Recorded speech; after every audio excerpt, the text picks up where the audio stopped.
बार की बात है। एक घने जंगल में 4 दोस्त रहते थे। चित्रग्रीव नाम का एक बुद्धिमान बूढ़ा कौवा, हिरण्मय नाम का एक चतुर हिरण, कंबुग्रीव नाम का एक साधन संपन्न कछुआ और मरकटी नाम का एक बुद्धिमान बंदर।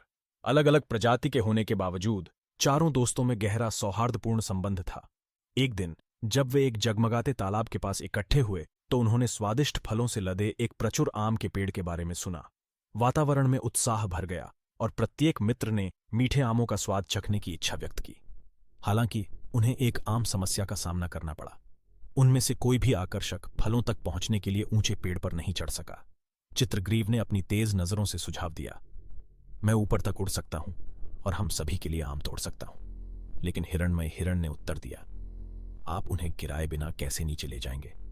कंबुग्रीव कछुए ने प्रस्ताव रखा, मैं जमीन पर धीमा हो सकता हूं, लेकिन पानी में मैं तेज हूं, मुझे आमों को तालाब के पार ले जाने दो। मरकटी बंदर ने कहा, लेकिन हम घने जंगल के माध्यम से आमों को कैसे ले जाएंगे? बहुत विचार मंथन के बाद दोस्तों ने एक योजना बनाई जो उनकी प्रत्येक ताकत के अनुरूप थी। चित्रग्रीव उड़ता, आम तोड़ता और हिरणमय के पास छोड़ देता जो पेड़ के पास खड़ा होता। फिर कंबुग्रीव आमों को तालाब के पार ले जाता था और मारकाटी पेड़ों में तेजी से उन्हें जंगल के माध्यम से अपनी मान तक ले जाती थी।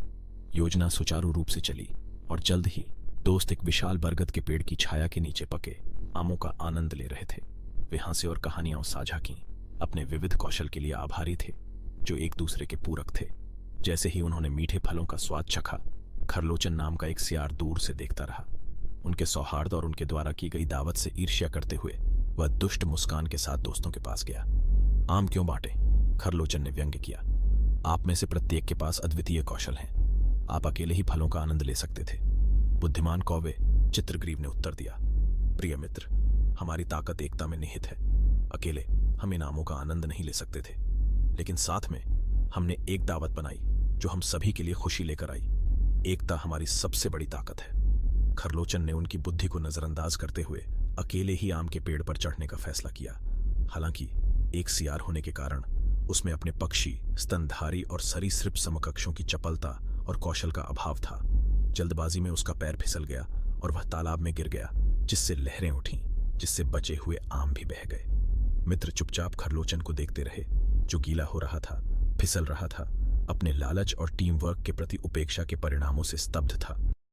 4 दोस्तों की यह कहानी यह शाश्वत पाठ सिखाती है कि एकता ही ताकत है। प्रत्येक व्यक्ति अपनी अद्वितीय प्रतिभा के साथ समूह की सामूहिक सफलता में योगदान देता है।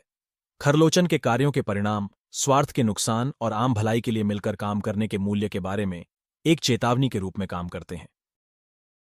Goodbye.